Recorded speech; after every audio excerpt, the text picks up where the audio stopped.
The next topic we got, like, I guess our experience dating in our 20s. We're both on different ends of our 20s. I'm old, I guess. You know that song? I do know that song. Okay, I know.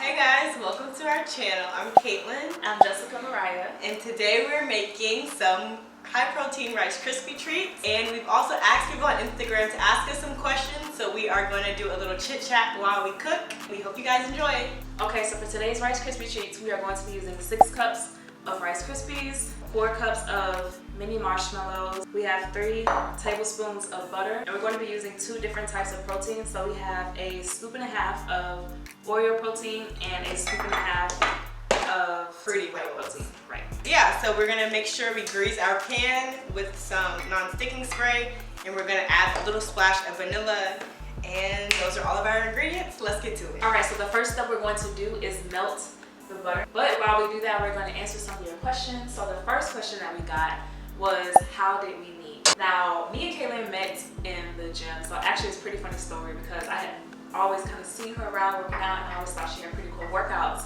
So one day I decided, hey, let me like approach her and like ask her if she wanted to work out one day.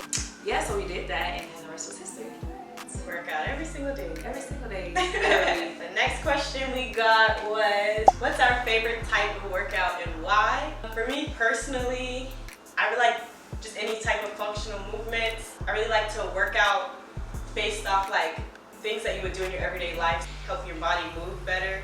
So anything that incorporates stability, helps you increase power, change of direction, just any movements that you incorporate in your everyday life. I like to strengthen my body in those patterns.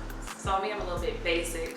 I love leg days. Full body days are starting to grow on me now, but originally like I'm a leg day fanatic. So anything that has to do with like squats, lunging, hip thrusts, like anything to grow your legs in your butt, that's my thing.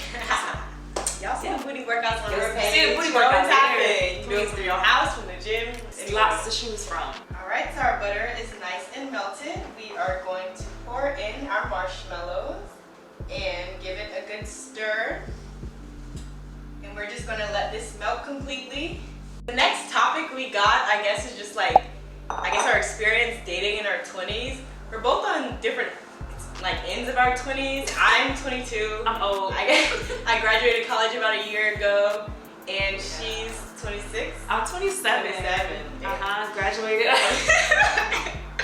Graduated like 5 years ago, literally. So we have very different life experience on this subject. I guess you can go first. For sure. So I mean, as far as like dating goes, I would say, you know, definitely like learn to keep your options open and to not be too closed off to new experiences, but also at the same time, don't just be out there like doing whatever, you know, guard your heart, guard your mind, keep your peace. So those would be like my top 3 things. That's some good advice.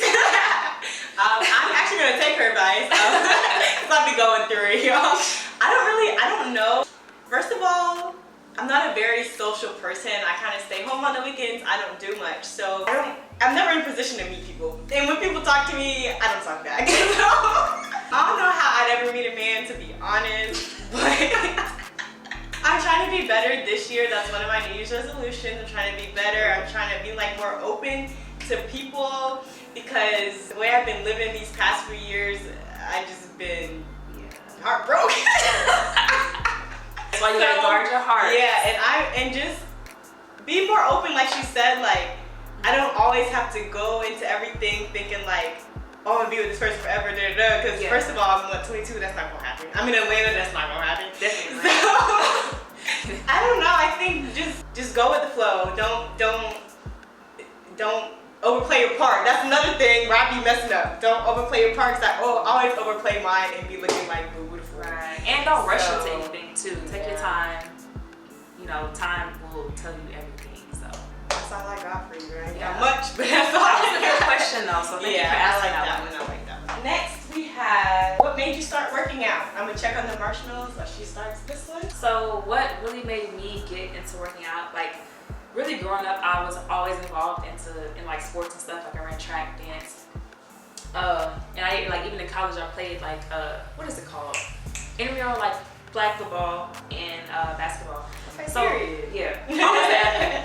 So because of that, that kind of like really made me realize like, okay, I've been involved in fitness all my life, and it's something that like obviously I couldn't give up. So why not turn it into a lifestyle? And yeah, here I am, and I never look back, and I wouldn't trade it for anything. Okay.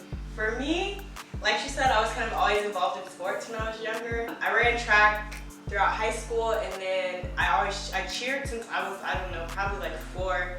Then I cheered in college, so I've always been pretty active. But when I really started like going to the gym, I would say it was probably the summer of my junior year in high school. You know, everybody has like that cliche story, like was going through a breakup, I didn't know what to do with my time. Go to the gym. I was like, I don't know, I didn't want to be depressed in my apartment because I did that for too many days. I was like, let me go to the gym and do something. But back then I didn't really know what I was doing. I was probably like copying things I saw people do. I would do the abductor machine like every single day, and the leg press, and then probably some rows, and I would leave. Like I didn't really have a good concept of anything that was going on. That was, okay, that had to be like sophomore year, so then junior year is when the pandemic hit for me. So at this time I was always like exploring making a fitness page, but my shame and embarrassment tolerance is so low. It's ridiculous, literally. I'd be embarrassed so easy, so I'm like, who's gonna bring a tripod to the gym and watch and have everyone watch? Not me. So I was like, I can't even bring myself to that much shame. It's not shameful, y'all. I do it now. I don't care no more. But back then, so basically when the pandemic happened, it was like perfect for me because I could do it in my house. Nobody's watching me. Like I'm not embarrassed. So I would just record all my workouts in my little college apartment, and I would upload them. And then that's kind of how I started my fitness page. And then as our like school gym opened up, I think it was like October. I was graduating that December, but like people from the summer had started just following my page around campus and stuff. So when the school year came, like they would ask me to train them. So I remember training this one girl on campus at our school's gym. That was like November, and then I graduated the next month. So then when I moved off of campus, people just started asking me to train me in the area. So that's kind of pretty much how I started training and working out too. Did you go to school for training? Or? Yeah, I did. So I actually got my degree in kinesiology and exercise science. But it wasn't always like that. So at first I thought I wanted to be a doctor. Then it went to like athletic training. Then it was like therapeutic recreation. I was kind of like all over the board, but it was always somehow involving the body. And so I didn't know I wanted to do training literally until like my last semester of college. Because like I was going to do physical therapy, but I hated that. And so I was like, okay, what can I do? Like I'm about to graduate. And so I took this intro to personal training course and like fell in love with it. So yeah, that's how I got into personal training for myself. So our marshmallows are all done melting. We're gonna add a little splash of vanilla just for extra flavoring. And then after that, we're gonna add in the Oreo protein first. So we're just gonna stir in our 1.5 scoops of Oreo protein.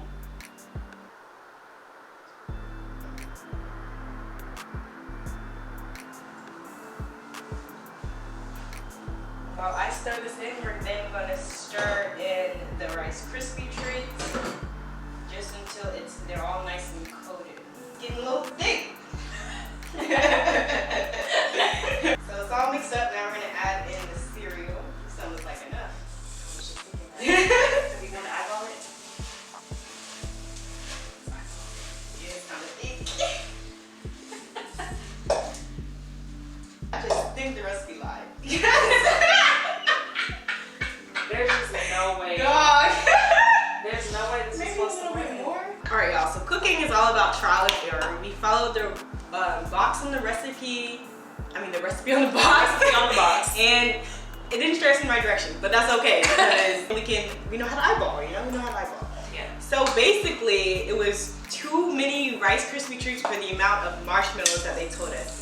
So we couldn't fit all the cereal inside of the recipe, so we're just gonna use this and make some more for our other protein flavor. So we're gonna go ahead and put this in our baking sheet. We're gonna spray it so it doesn't stick, and then we are going to try to pack it in there. So yeah, we'll probably just put half in the baking dish, and then we'll leave the other half for our other flavor, Fruity Pebbles protein. So yeah. All right guys, so we are now going to go in with our second half, our Fruity Pebbles flavor. And we feel like this time we're gonna add more butter because I feel like it was very stiff. It was hard to mix, and maybe that's because it wasn't enough butter. So we're gonna do more butter and the same amount of marshmallows or more marshmallows? Same amount, 2 cups. Okay, same amount of marshmallows and more butter, more like 4 or 5 tablespoons. And we'll let you know how that goes. So while she's putting in the butter, I guess I'll talk about my experience in training in college and stuff. So like she went to school, like she got her degree in order to be a trainer, but I actually got my degree in advertising. And so I don't know, I just feel like it's really crazy to ask somebody at like 18 years old who barely knows anything about life, like what they want to do for the rest of their life. You feel me? Like that doesn't make any sense to me. It's the fact that like I picked that degree without the life experiences I have now. So like back then I didn't know what I would enjoy doing. I didn't know what my passions were back then. And so like I feel like college really molds you. I mean, obviously it doesn't mold you to the person you're gonna be for the rest of your life, but it helps shape like a lot of the characteristics, and you just experience a lot of things in college that help you like understand what you want to do. So like I said, I didn't understand until the month before I graduated like that this is what I wanted to do. So like I remember probably like the year before graduation, everyone's always like, you know, you don't have to have it figured out right now, like it comes to you, like blah blah blah. And I'm just like, that's like so like, yeah, it's easy for you to say because you made it through. But then like when I actually happened to me like my last month of college, when I finally realized like what I was gonna do, I'm like, oh wow, like these people were really right. So like just don't like rush, don't like feel the pressure. Like it's hard to say, but like really you don't have to feel pressure to have everything figured out at like sophomore year, like in college, because that's just not realistic. Right. So let's go for advertising. And while I don't like work in advertising, like me running my business, me having like a clothing line, all that still like I still apply the concepts that I learned in school for advertising, like through the business that I run. Yeah, so since I don't have a degree, I took time to study and I got my certificate in personal training. I had to take a test and all that, and now I'm working on my certificate to be a nutrition specialist. So yeah, I kind of went the roundabout way getting there, but I still got there, and that's really all that matters. Is the butter melting? The butter is melting. I've added the marshmallows. Okay. They are melting now, and then we're gonna add in the protein after. Okay. Oh yeah, they asked us to talk about, do we have a problem? What'd you say? Did y'all hear the song? Because, well, for me, it came out at like midnight. I heard it last night at like 12:30, and I'm like, this flow, like I wasn't feeling it. When I heard it last night, I wasn't feeling it. I'm like, Nikki flows better than this. Like, why would she come with this? Da, da, da. I was like, I just wasn't feeling it. I'm like, this song sounds very like childish. But then on the way here, I was busting my car. I'm like, oh, this song kind of go like. That's why it takes a couple of times. Yeah. When I was alert and I was listening to it, yeah. Do we have a crowd? Like that was writing. So yeah. But the song was good. But we watched the actual video. The video, however, was not. It was like. It was not it. It was innovative, but like was it needed? Was it necessary? No. It was because all around it was just like a lot of bad acting. I feel like if you're gonna like try to have a production. Yeah. With your music video, at least have some good acting, or keep it short, you know. But she likes a full out movie. Baby is so funny for no, like just him existing is hilarious. So like I couldn't take it serious. But I give him props. I feel like music videos in the last year have kind of come back, like especially like Megan, like all her videos be productions. Like what's the song with Cardi? Walk. That song, and then I can't think of the other song, but it was like Alice in Wonderland theme. So I don't know, I feel like the girls are really doing it with the music videos lately this past year. So for sure. I thought it was cute, it was real cute. Alright, so now we're about to add in the Fruity Pebbles protein. The marshmallows have melted a bit. You want to pour that in there? Just a little time. Yeah, just to make sure that it's not too thick, like the first time. Thick. You know that song? I didn't know that song. Okay, I didn't know.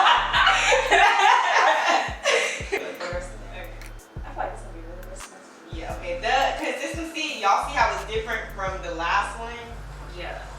That last one was crazy. I don't even know what happened. Butter is definitely the answer. So instead of 3 tablespoons, we did 6 tablespoons. Alright, so now we're gonna add in the Rice Krispies, and you'll see the consistency is a lot different. Awesome. See, look at that already. Yeah, it was the butter. Definitely the butter. It was the butter. Y'all can see this. You're able to stir it. It's not like. I'm gonna get just a tad bit more Rice Krispie treats. Okay. Just a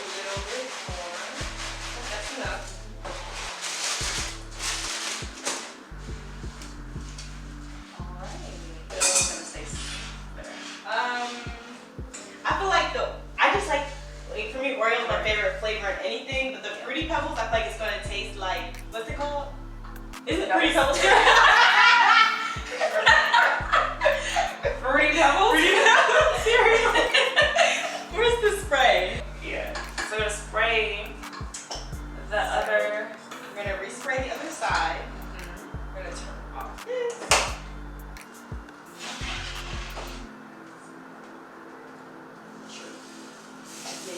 Yeah, that one kind of came like that.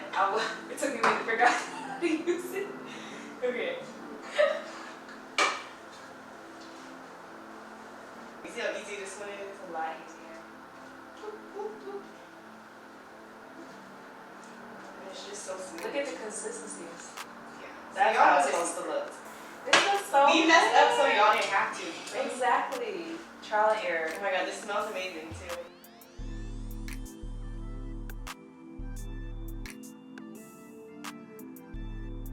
So we have our Rice Krispies, we have Oreo and Fruity Pebbles, and we are just going to, I guess, taste both to see which one we like better. You see, okay, so they're a little Like looser. gooey Yeah. because I think it was the more butter. So I don't. It's a trade-off. Really, I don't know what to advise. Whether you want it crunchy or looser, it's up to you and your Yeah. personal preference. Okay.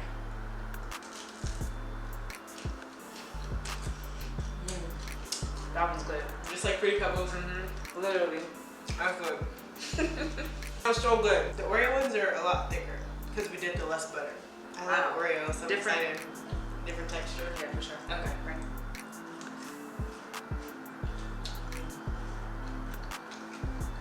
So which one is your favorite? I don't know. No, the more I chew it, I don't know either. Because the Fruity Pebbles kind of hit harder than I thought they were going to hit. I think I like the Fruity Pebbles more.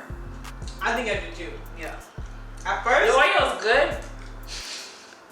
as we were cooking, I like the Oreo, but as we're eating the final product, I like the Fruity Pebbles. I think it's like with the protein. Yeah. It's a lot of, It's all about the flavor of the protein. yeah. And I don't know, it was good. They're both good, but Fruity Pebbles takes it. Yeah. So we just wanted to show you guys a nice little protein snack. Obviously, in no way we're saying that this is healthiest snack, the best thing that you can eat.